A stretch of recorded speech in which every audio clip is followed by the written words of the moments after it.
Hello, and thank you everyone for joining us. My name is Samantha Miller, and I am the campaign manager for the Cats Aren't Trophies campaign. We are a ballot initiative led by citizens in Colorado to ban the trophy hunting and trapping of mountain lions, bobcats, and lynx. We're really excited to have you with us tonight, and we're thrilled to have our guest, Pat Craig. He is the owner and founder of the Wild Animal Sanctuary, which has locations now in Colorado and in Texas, which is exciting. And we'll talk a little bit more about Pat in a second. But first, I really wanted our executive director of our organization, Animal Wellness Action, and the Center for Humane Economy, to welcome all of you and give you a bit of an overview about the campaign. So, Wayne Pacelli, it's over to you. Great, Sam, thank you. And please forgive me, everybody. I'm having a little bout of laryngitis, but I'm going to do my best to work through it. So let me just thank each of you for participating in tonight's webinar about a ballot initiative campaign to protect wild cats in the state of Colorado. Colorado is blessed to have mountain lions, bobcats, and Canada lynx in the state. Those are all native species.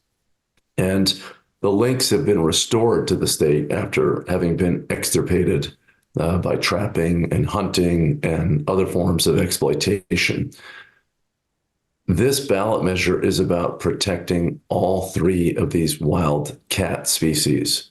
And they are all at risk to one degree or another from really commercial exploitation.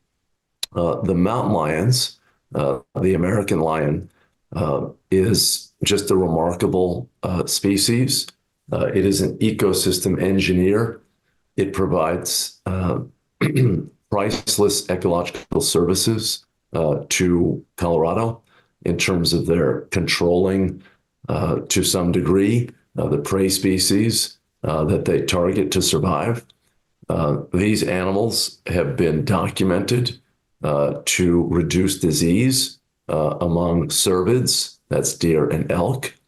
Some of you may know that Colorado was the first state in the country to have deer and elk infected with something called the chronic wasting disease.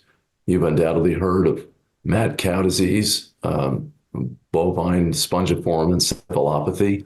Well, this is that same sort of brain wasting disease that affects deer and elk. And deer and elk throughout the state have been infected. It is a long-term threat to the survival of these species.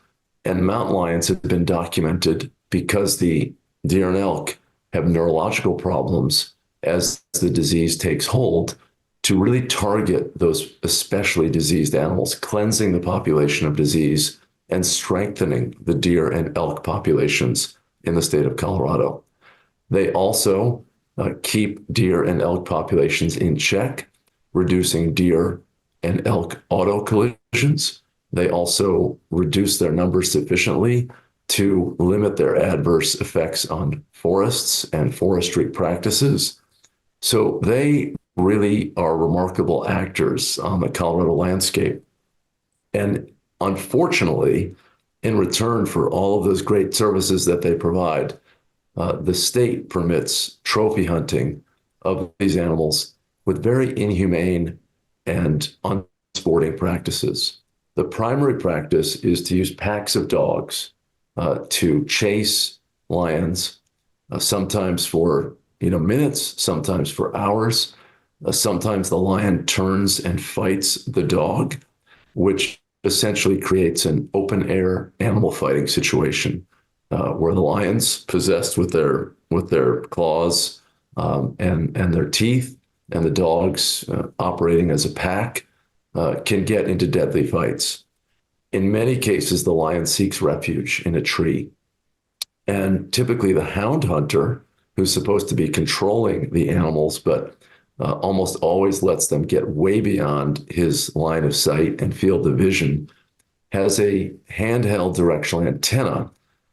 And the dogs have radio collars, and the trophy hunter monitors the chase as the dogs pursue the lion, attack the lion, stress the lion, drive the lion into a tree. When the lion's in a tree, the collars have a trip switch. And as the dogs look up into the tree where the lion is, it sends a signal to the hunter that the animal's in a stationary point. He then follows the signal to the base of the tree and shoots the animal out of a tree. That is the moral and sporting equivalent of shooting an animal in a cage at a zoo. It defies any common sense notion of fair chase and sportsmanship, and it is more an execution than it is a hunt. The dog packs are also set loose on bobcats, a smaller cat, a meso predator, a medium-sized predator. Of course, because the lynx are very similar in size and in behavior, the dog can easily take off after a lynx, and there's no controlling the dogs. They do not distinguish between these different species of cats. And in many cases, those animals get overtaken, and they can be quite easily killed by a pack of dogs overrunning the animal. But again, the bobcat can go into a tree, and the trophy hunter can shoot the animal out of a tree. Bobcats face an additional risk, and that additional risk is commercial trapping. That traps are set out for these animals, box traps. They're caught in the trap, and then the hunter, if he checks the trap even every 24 hours, the animal's struggling and frightened and biting at the cage, the wire of the cage trap. Eventually, the trapper goes there and either bludgeons the animal to death or stomps the animal to death in order to obtain the fur, for which there is no domestic market. And the trappers essentially sell the pelts overseas, with China being the main destination. Lynx are so limited in number that there's no official commercial trapping or trophy hunting season, but you've got the mistaken identity kills with the hounds or the traps non-selectively victimizing the lynx. So tonight we're here to do something about this. And what we want to do about it is give the power to the people of Colorado. We want the people of the state to exercise their constitutional right to qualify a measure for the statewide ballot. And in this case, it's November 2024.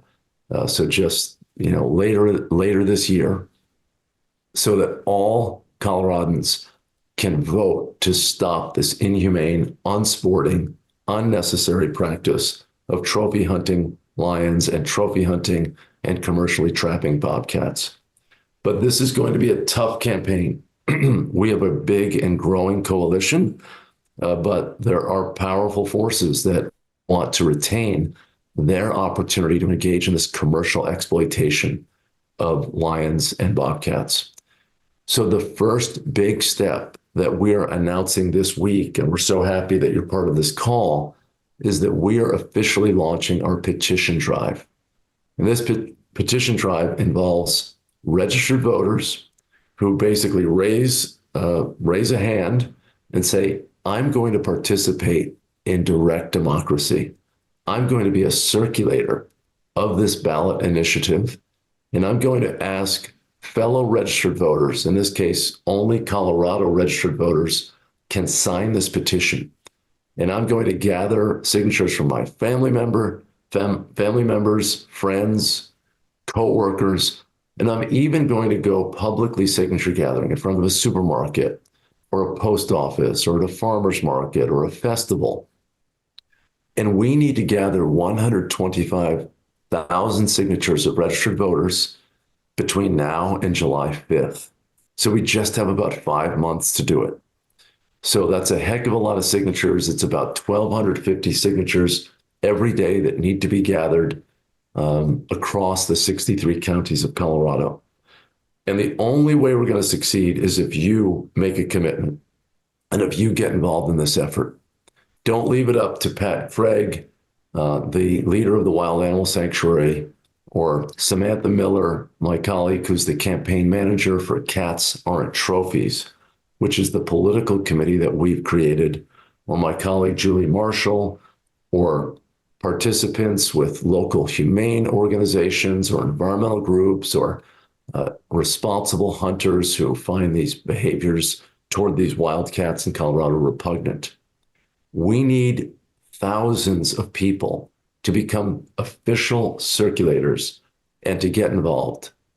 From Durango to Fort Collins, from Aspen to Colorado Springs, we need people all over the state of Colorado to really recognize that we have a once in a generation opportunity to stop the inhumane exploitation of native wildlife in our state. The last ballot measure that was done that was a strict sort of humane treatment, stop commercial exploitation, was a measure to ban steel-jawed leg hold traps and other body gripping traps in 1996. That was 28 years ago. And the folks who qualified that ballot measure did something remarkable. They qualified this ballot measure, and then the voters of Colorado favored it. And since then, hundreds of thousands of animals have been spared the vice grip of indiscriminate steel-jaw leg hold traps, snares, and other body gripping traps.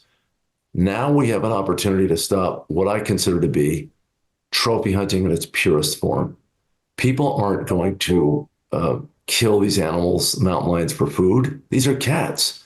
We have a federal law that bans the sale of cat meat from domesticated cats because we don't eat them. There's no tradition. Their bodies are not built for consumption by humans, except in the most extreme circumstances. This is trophy hunting in its purest form. It's inhumane. It's a form of open air animal fighting. It culminates with animals being terrorized, driven up a tree, and shot out of a tree. California banned this practice with a similar ballot measure more than 30 years ago. Oregon and Washington stopped the use of packs of dogs to chase these animals, and more states are looking at this issue. But Colorado is going to be the center of the debate over trophy hunting in the United States, and of course in Colorado, over these next 8 to 10 months. And we really hope tonight that you'll get a basic primer on this issue, that you'll go to our Cats Aren't Trophies website, and that you'll sign up as a circulator to participate in this campaign and join with us. This is a true citizen ballot measure where we're going to rely on volunteer petitioners to qualify this measure. And then once that happens and we're certified for the ballot in August of 2024, then we'll campaign aggressively to win the votes of Colorado voters and pass this measure on the first Tuesday in November. So Sam, I'm grateful to you and the rest of the team for working so hard on this. I'm so glad to have Pat Craig, who really is a legend here in Colorado. He runs one of the really remarkable organizations that protects these big cats who are injured, big cats who have been kept as captives and rescued by him. And he's going to talk about these cats tonight. So Sam, again, I want to really invite everyone to participate. This, I hope, is the first day of your new commitment to take on this once in a generation opportunity, or to take up this once in a generation opportunity and protect lions, bobcats, and lynx in Colorado. Thanks, Wayne. And I agree with you. It is a once in a generation opportunity, and I'm thrilled that we have it. We've got a big road ahead of us, and we'll need all of you and need all of your help. I'm going to start an interview with Pat Craig in a second, and we'll watch a brief video. But first, I wanted to tell you a little bit about Pat. Pat is the founder of the Wild Animal Sanctuary, which is a nonprofit organization dedicated to rescuing and providing lifelong care for captive large carnivores. Pat's passion for wildlife conservation and animal welfare led him to establish the Wild Animal Sanctuary in 1980. The sanctuary is located in Keensburg, Colorado, and is one of the oldest and largest facilities of its kind. Pat's sanctuaries combined span over 15 square miles. This organization focuses on rescuing large carnivores like lions, tigers, bears, wolves, and other exotic animals from captivity in inadequate conditions. There, I'll get that word. Under Pat's leadership, the Wild Sanctuary has developed innovative and spatial habitats. And most recently, Pat Craig was featured on 60 Minutes highlighting his rescue efforts in Puerto Rico. The Wild Animal Sanctuary continues to expand its efforts to rescue and care for animals in need while advocating for policies that promote the well-being of captive wildlife. So Pat is an icon and a hero, and we're excited to have him here. And first, we'll watch a video, and then we'll have some questions with Pat.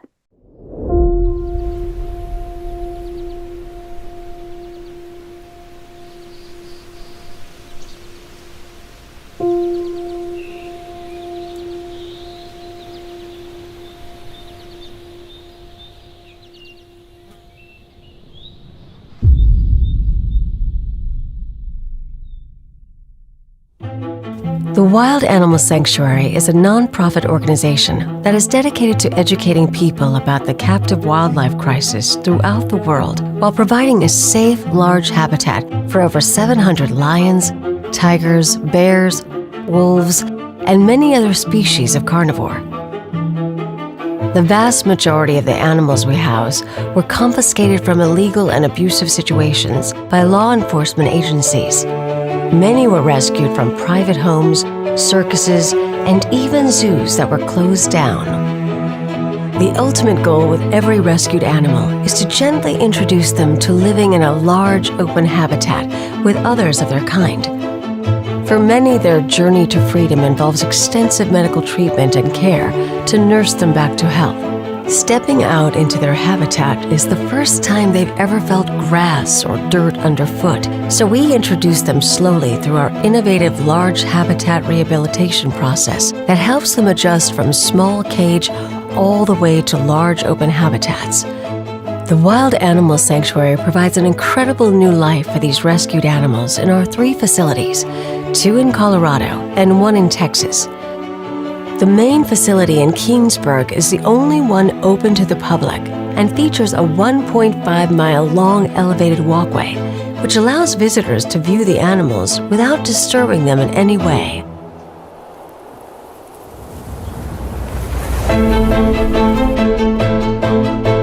Big is the name of the game around these parts, and the sanctuary features over 10,000 acres of land available for habitats. That's over 15 square miles. Many of the individual animal habitats are larger than most zoos. For example, the world-renowned San Diego Zoo has over 100 acres of total land, whereas one single habitat at the refuge is over 250 acres in size. Put simply, the Wild Animal Sanctuary exists to eliminate the captive wildlife crisis and to create a magnificent home to rescued animals, where they can live out their lives in peace and freedom.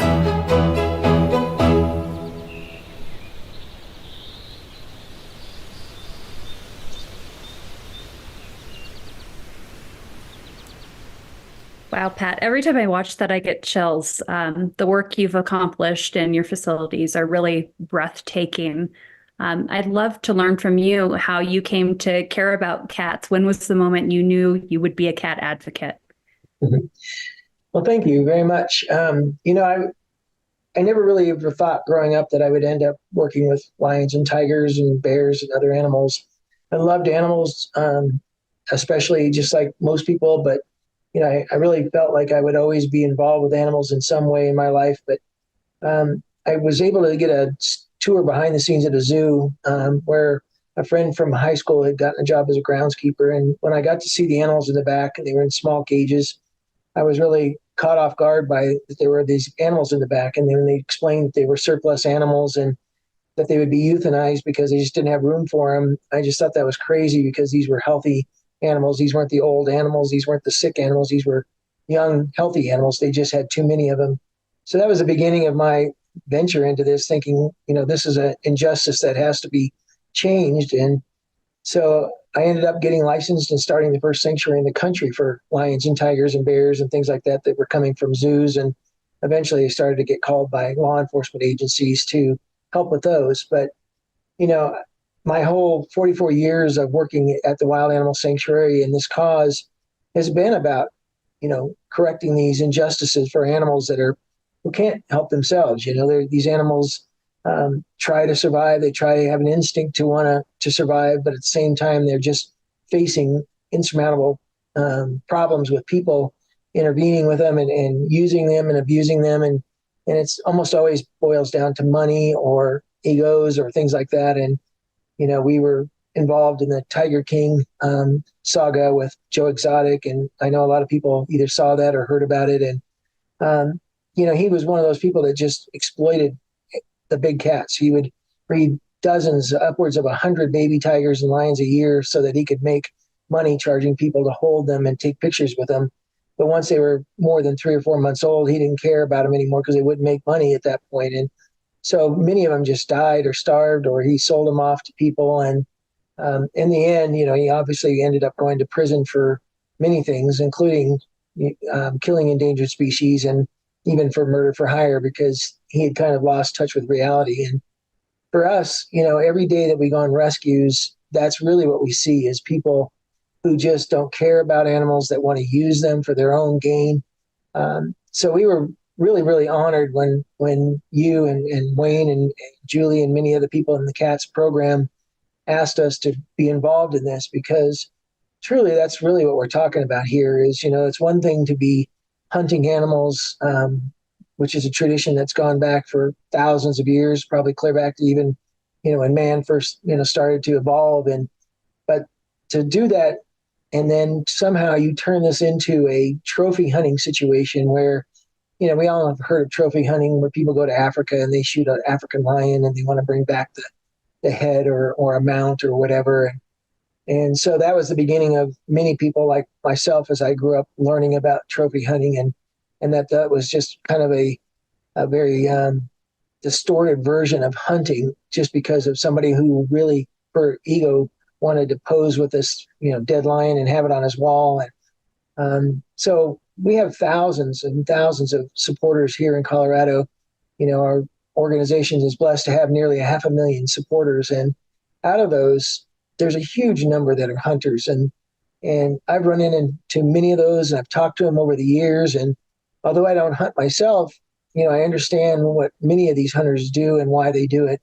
But I haven't met a single hunter in my entire lifetime, let alone the 44 years I've been doing the sanctuary, that somehow thought that trophy hunting was hunting. They look at it as saying, look, there's certain people that go and fish and maybe catch way more than their limit, and there's other people that somehow break the law or twist what the purpose of any sporting event like that is. And when I learned about this trophy hunting with the mountain lions, I was just really devastated to hear, especially the numbers, when you know that upwards of 500 of these animals are killed in a very short time every year in Colorado. And that doesn't count all the mountain lions that are killed, for other reasons. And so cumulatively, this is a huge number of animals that are dying in our state.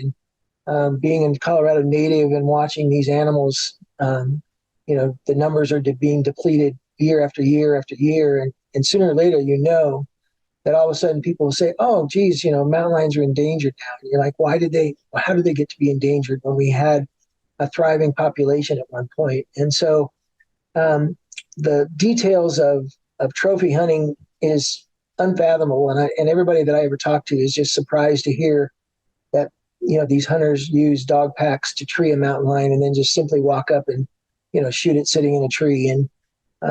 And so, as I said, most hunters that I talk to, in fact, every hunter I've ever talked to has said that's just nuts. And they don't do it, of course. And obviously there are people that do it. And it's obvious by the numbers.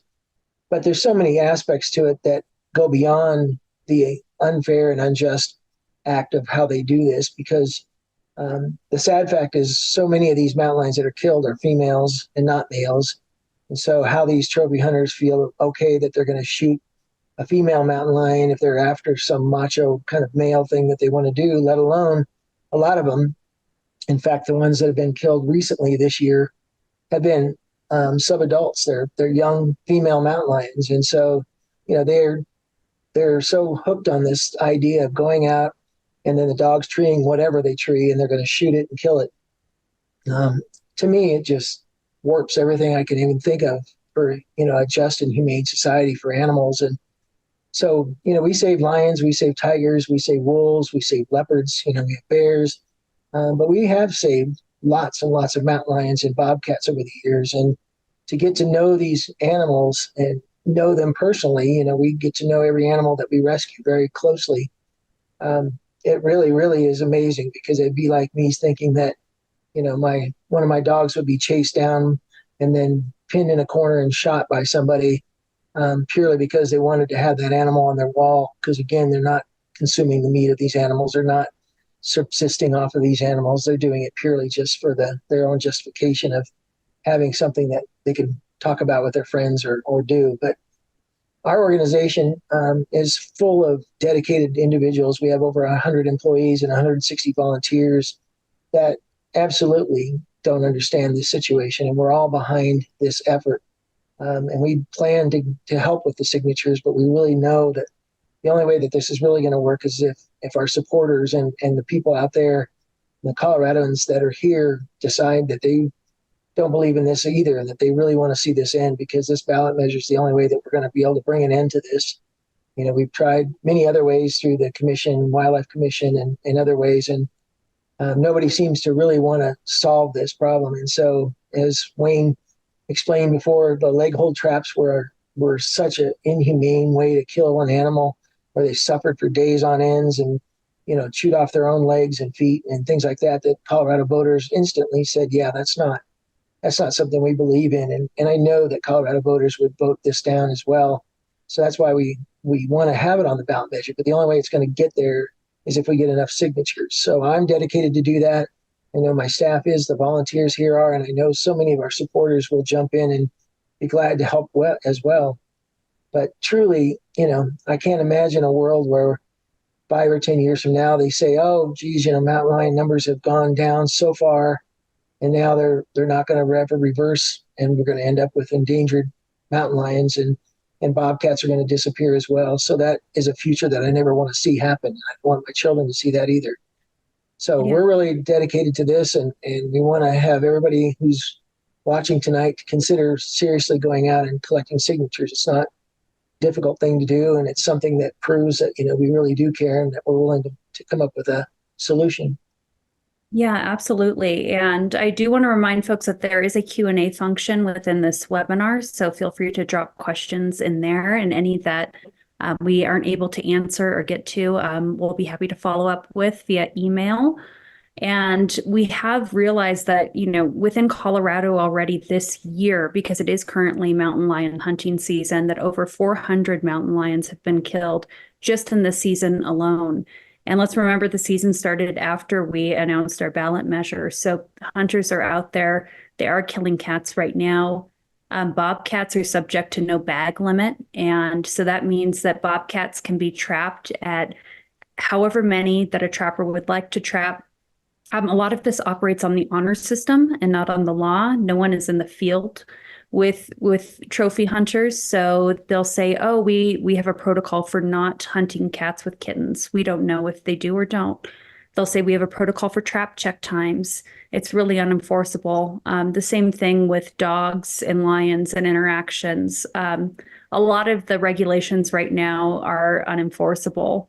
And so far in 8 counties, we have lions that hunters have actually killed lions beyond the quota.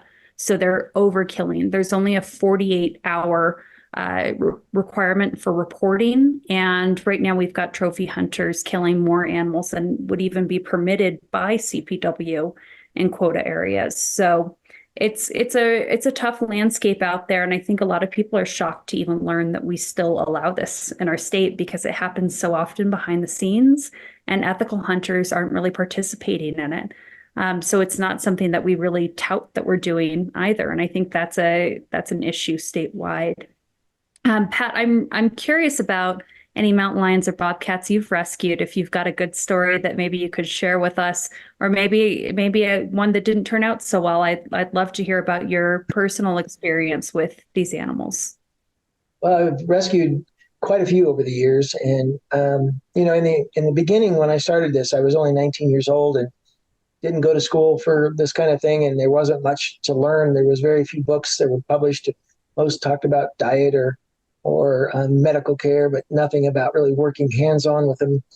In the beginning, when I started to say I'll come out and help rescue these animals, I was saving some from zoos, and they have protocols for transferring animals. But there was a mountain lion story that was the very first mountain lion I ever rescued. And again, I was young and pretty naive, but I got a call from an amusement park in Utah that said, hey, we're closing down our exhibit. They had a train that went through, and they called it the North American Wildlife Exhibit. This little train would go through kind of a native looking area, but all the animals were in cages other than the deer and some of the animals that were less dangerous. So this mountain lion had been kept in a small cage within this area and was on exhibit basically, and the train would go by it. And anyway, they closed down the train, and so they were trying to get rid of the animals, and they were going to euthanize most of the animals there. And they called and said, hey, you would send a letter to everybody saying if you had an animal you were going to euthanize, maybe we could help. And if you want to come get this mountain lion, that's great. If not, we're going to euthanize it. And so I said, I'll be right there. I jumped in the truck that I had, which at the time just had a cage on the back of the truck, and I drove all the way to Utah. And I went with a girlfriend that I had at the time so we could take turns driving. And I drove the whole way there. And when I got there, they said, okay, well, the mountain lion's in this cage right here. But how are you going to load it into this? Where are you going to take it and how are you going to load it? I said, well, I have this cage on the back of the truck. And they said, okay, but how are you going to get it from there? And I said, well, I'll just go in and grab it, put it in the truck. And and they looked at me like, you're going to go in and grab it? I said, sure. I'm thinking I'll go in there and deal with this. I know I'm going to get, scratched up or whatever. But again, it was pretty early in the years of doing this. But anyway, I walked in and this female mountain lion was in there. And of course, she was terrified and she could tell something was up. And I grabbed her. And of course, she immediately scratched and bit me and everything. And in the beginning, I was like tense thinking, oh, this is really going to hurt. And I realized that her claws were so sharp that it was more or less like, kind of getting cut by a knife where you really don't feel it at first. But I hesitated for a minute, but I took her and I put her in the truck in the back of this open cage in the back of the truck. And I said to my girlfriend at the time, I said, you drive, I'm going to get in the back here with her, just make sure she calmed down. And I crawled in the back of the truck and they closed the door and we started to drive. And the mountain lion went to the front of the truck bed and hunkered down and was really ears pinned back and very mad. And I was at the very back just going, look, it's fine. You can, I'm not going to hurt you. You just stay there. I just want to make sure you understand that you're not left alone in the back here and panicking. And so she sat there growling and hissed, with her ears pinned back. And I was really tired because I'd driven through the night to get there. And I was laying back there and I eventually fell asleep. And of course, that was kind of crazy because who knows, I could have probably been eaten by the mountain lion. But to my surprise, I woke up and this mountain lion was curled up with me. And she was laying next to me. And of course, I woke up and went, oh, holy cow, and she looked up at me and I looked at her and I thought, well, you came to me and you laid down, I'll just stay here. And so we actually laid there and rode back the entire trip back to Colorado together. And from that minute on, when she came to the facility we had, she was like, we were best friends as if we'd lived together our entire lives. And so that was my first time to realize that these animals, even as wild as they are and as abused as they can be sometimes in captivity, that they realize there's certain people that they're not going to take advantage of them, that they're there to help them. And so early in my career, I realized that was something that, all of us wanted to do, was to help these animals, and that they somehow understood that. And so rescue after rescue after that, I could see how the animals in the beginning were afraid, but always within a certain amount of time could tell that these people are really here to help me. And I've been in a really bad situation, and somehow I realized I'm going somewhere better and they're going to treat me better. And then we always do. And so really that's what's driven us for me personally for 44 years, is to see the other side of that, where these animals are in those really horrific situations. And then in the end, they're living in these wide open spaces and they're happy and they really trust people again. And they realize that only a small group of people were really bad people, and that the vast majority of people are really good people. And so it really wasn't the goal that we started off with, but in the end, we realized that that's a big part of the equation. And so for me, I know that every one of these animals out there needs help because they can't overcome these humans that are doing this to them. And for us to just stand by and not help them because they're being tracked down by dogs and being shot or being trapped is something that I hope nobody wants to just stand aside and watch that, because that's how I got involved, was to choose not to just go, oh, that's sad, somebody ought to do something about it. I realized that I needed to be one of those people that did something about it. So that mountain lion lived with us for 20 some years, almost 20 years, and died very happily in an old age. But it was a really crazy scenario that turned out to be one of the best lessons that I ever learned early on. Did she have a name? Yeah, her name was, she was very rough fur, so we called her Scruffy. So it was kind of a silly name for a mountain lion, but Her name was Scruffy. So she lived a long time and we had a great relationship. Oh, great. Yeah. Well, I'm glad you're still alive and with us. And that seems like a questionable decision, but I'm glad you did it and were able to save her and bring her back. I've rescued, I've live trapped some feral cats before, and I can only imagine that times, times 10. So I'm glad you've really pioneered the way, though, as far as transitioning animals from small cages to really large enclosures and seeing how they can thrive in such spaces. And I agree with what you said. In Colorado, there's only 2,500 mountain lion hunting licenses sold in the whole state and out of state. For looking at licenses sold, that's 2,500 people that are doing this, that justify this, and 700 bobcat trappers. So right around both those numbers. And those are people that are responsible for killing all of these cats, over 400 this year. So it's crazy that we allow this to continue. I myself am a rural resident. I live in Grand Lake with a year-round population of 500 people, we like to say, in town. We're at the end of a dead-end road, and people in my community are just shocked that this still happens, and I think that this is a universal Colorado issue. Let's see. I've got a couple questions in the chat here if you'd like to answer those. Oh, we've got a couple. Let me go to my favorite. Did you have a favorite rescue, or a favorite individual animal that's preferably a lion or a bobcat? Well, that mountain lion was definitely, one of my first, but it was also one of the most iconic ones I did. I did rescue quite a few. One of them that really surprised me was here in Colorado, which was kind of amazing because most of our rescues are in other states. But we got a call from the Division of Wildlife, who said, at the time it was called the Colorado Division of Wildlife, and they said down in Durango that somebody had heard an African lion muffled roaring, and they had kind of tracked it down to this one residence that was a real kind of junky residence, but they had learned that the owner of this residence had an African lion, 2 tigers, and a mountain lion in the crawl space under his house. And they were just baffled by this. And of course, they needed to get him out of there, but they didn't want to just go down there and obviously face these wild animals in a dark crawl space. But we were called in, and I went down there to see this, and I was really baffled as well. But it turned out to be one of the normal circumstances that we run into over and over, where somebody, this gentleman had purchased a lion cub, an African lion cub, thought he would be able to raise it as a pet. And within a few months, of course, it was tearing up his house and biting. And he also had a wife and a small child, actually a fairly newborn baby. And so his wife said, it's got to go. And he said, well, I'll build a cage. But he never did. So he thought, well, I'll just stick it in the crawl space temporarily. But of course, he did. He put it down there, and he knocked a hole in the wall and put a grate that he could throw roadkill deer through and stick a garden hose down there once in a while. And so he, unbeknownst to his wife, he went out and bought 2 tiger cubs, thinking, well, I've heard tiger cubs are nicer.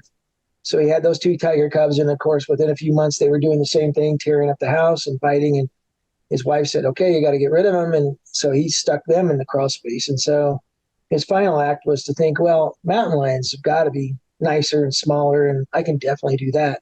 So he got a mountain lion cub. And again, 3 or 4 months later, mountain lion's flying through the ceilings and across the walls and crazy, and he sticks it down there. And so all those cats were down in this crawl space, and it was a Mad Max Beyond Thunderdome survival kind of situation where, the African lion was the biggest and oldest, and it got to eat first, whatever came through that grate. The tigers would eat second, and this mountain lion was just hunkered down in the corner because he was facing 3 very large predators, and he was by far the smallest. And he would have to wait till they went to sleep and then have to, very quietly tiptoe over to get some meat, if there was any left, or get a drink, and then rush back to that corner. So when I got there, I had to not, they had this hole in the wall where they would throw the food through. Well, I wasn't about to crawl through that because obviously I would be the food coming in. So we had to create another entry from the backside of the other side of the house. And I went down in there and saw the situation. There was just, fur and bones and just excrement and urine, and it was a horrific situation. But we ended up being able to get all 3 of those big cats out, and then the mountain lion out last. Again, it was just another testament to how these animals survive in these really bizarre situations that humans put them in. But again, every one of those animals immediately said, wow, I'm back out into the sunlight. I'm going somewhere great. And they went to the sanctuary and lived full lives in big habitats there. But that mountain lion, I was just amazed that it survived down there with those other animals because they were already starving, let alone, this one had to find a way to get along with them. So animals just amaze me always in the way that they can find survival techniques and ways to just, live. So most of the mountain lions that we rescued came from very, very bizarre situations, and every one of them were amazing animals. They're very intelligent. They're one of the largest cats that can still purr, and so the mountain lions do purr, and it's amazing to have this insanely loud purr coming from such a big cat. And they do love when they know people that are nice to them, they'll come up and start to purr and rub on the fence, and so they have these amazing personalities. But we've rescued lots of animals, and especially mountain lions and bobcats, from really bad situations like that. And I think that you were pretty instrumental in passing some federal legislation, ensuring that those kinds of situations don't happen again. I'd love it if you just touched on that for a second and what the penalties are now for folks that do try to keep a lion in their crawl space. Yeah, well, one of the biggest problems we realized were there were people out there breeding and selling these. 44 years ago, there were no laws against it because people never had access to them. But once zoos had dumped them into the private sector, and then people started to breed them, then it became very evident there needed to be laws passed. But the federal government just always resisted trying to pass a federal law. They always said, well, it's up to states to, we respect state rights and we want states to pass laws. So throughout the 44 years, we had to go state to state to get laws passed to try and stop breeders who were breeding and selling lions and tigers and other exotic animals. And we finally got to the point where we said, look, we just really need this national law, because what happens is a breeder will breed in one state and they pass a law, so they just move to a state that doesn't have the law, and then that state passes a law and they move to another state. And there's so many states within the United States that these people were perpetuating this thing for years on end and decades. And so finally, many of the organizations out there, the other sanctuaries, all rallied along with us to, try and get a national law. And the Big Cat Safety Act was passed many years ago that prohibited these animals from crossing state lines. We thought that would be the answer, was because, again, these people were selling, animals to people across state lines, and they themselves were transporting across state lines. And so if we could just stop them from moving, maybe that would stop it.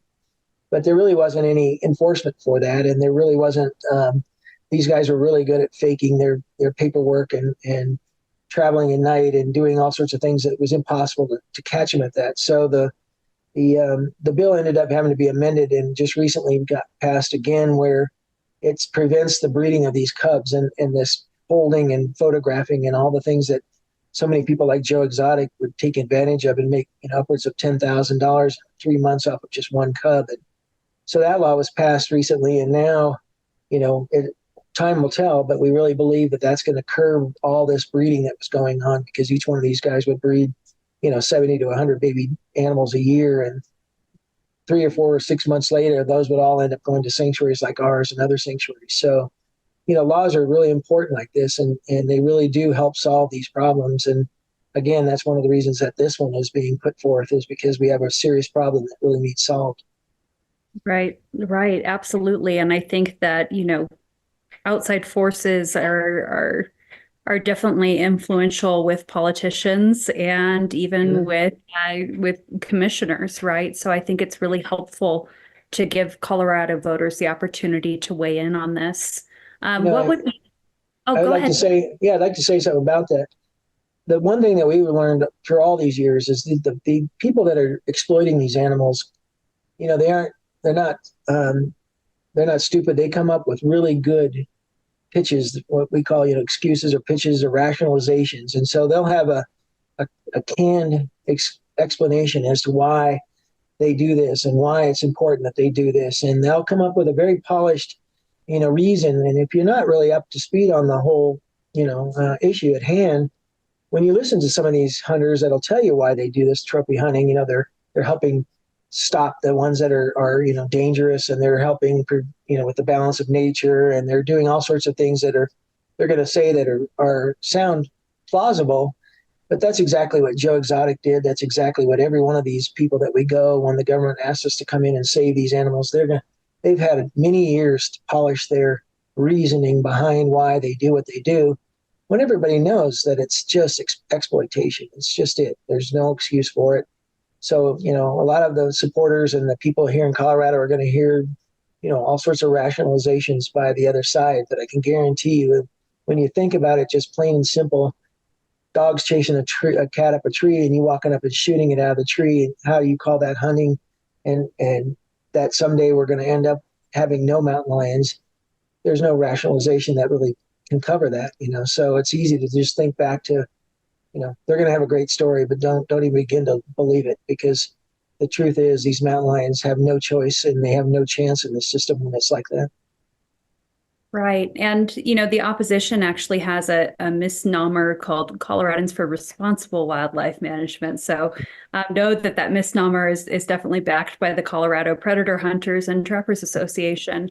And I think that, that's another point that we can raise too, is that we're up against some pretty deep pockets. We've got the National Rifle Association chipping funding in. We've got Safari Club International chipping funding in.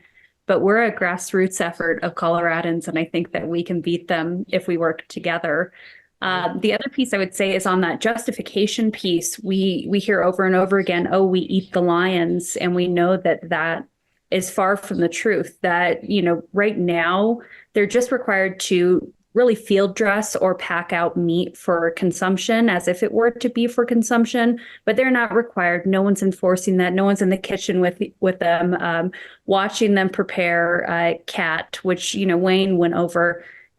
It's really not an edible meat. So we hear all sorts of rationalizations, and we'll hear that a lot throughout this campaign. But I think that we know, and ethical hunters know, really, that this is an important measure, an important campaign.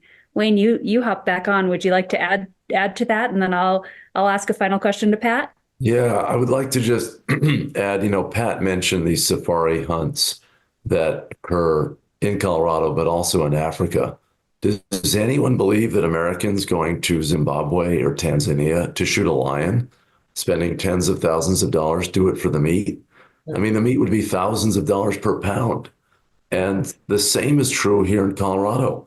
So many of these people who kill lions hire a guide, and the guide offers a guaranteed kill for a fee of $8,000. I mean, this is commercial killing of wildlife with unsporting means. It's clearly done for a trophy.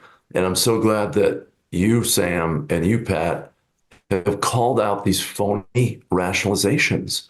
It's just doublespeak is what it is. Just like Joe Exotic talking about the captive lions, that he's a conservationist. How is it conservation to shoot a wild lion out of a tree? I mean, let's just call it what it is. It is cruelty to animals. It just happens to have the sanction of the state. And that's what we're going to change. We're going to make it illegal.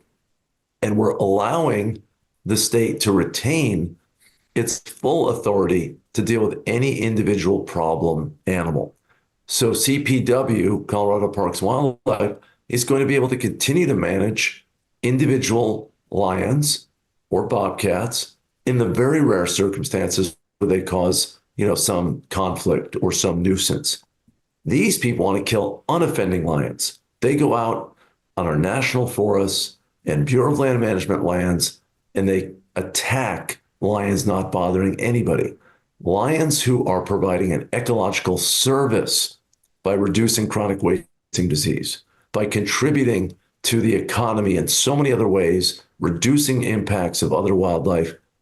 These are apex predators that serve a critical function in the state of Colorado, and they live with us without really posing any consequential threat. It's about one lion attack, every 10 years in the West. And that very rare circumstance, far less a threat than lightning or other, extremely remote threats is no justification for people attacking 500 lions and shooting them out of trees. It is completely asymmetrical. And these people continue to lie about why they're doing it and what the consequence of their activity. The consequence is cruelty and it's suffering. That's true. Yeah. Yeah. Absolutely, Wayne. And I do want to just add that I believe in the chat we've shared a link to the Secretary of State training that's required to become a petition circulator. So if you'd like to gather signatures for us, you do need to watch a brief video. It's under 30 minutes. It's pre-recorded. It's really accessible. And then you also need to fill out a circulator form. It's through Google Forms. And then we can plug you in with circulators in your area. We just got final approval from Secretary of State that we are okay to circulate petitions starting today. So the petitions are being printed tomorrow morning. And we'll be distributing those regionally, and we'll also be connecting you with other volunteers in your region. So if you've signed up and you're wondering who is in your region, we'll be making those connections soon. We had a training in Boulder last weekend. We'll have a training in Denver this weekend, and we're working on one in Colorado Springs next. So we're happy to support you where we can. And then what I really wanted to do was leave it to Pat, too, for the final word. And because we're really lucky to have you here, Pat. And I would love to hear from you. What is the most important message in your mind that Coloradans take away about trophy hunting and trapping of mountain lions and bobcats? What would you tell everybody? Well, again, I think that the true message is there are so many things that we do in life that are needed and normal, and things that we do to survive and that we do to support our families, and we do just as society. We've created a lot of ways in society to be respectful of each other and to exist together, and so many ways that we be polite to each other, and that's really what created the culture that we have today. And we've always had people that want to go the opposite direction, that want to do things that really baffle the rest of us to why you would do it. And in many cases, it can really have major consequences to it. And, we've, in this day and age, we see so many negative things on TV and so many things that concern us. And, we all have 50 different things that we're paying attention to on the national stage. But truly here in Colorado, we have one of the most beautiful states in the country. The animals here are the magnificent creatures. And, if we don't want to protect our own animals from this kind of thing, then, we really are going to lose everything that we have and that we love dearly.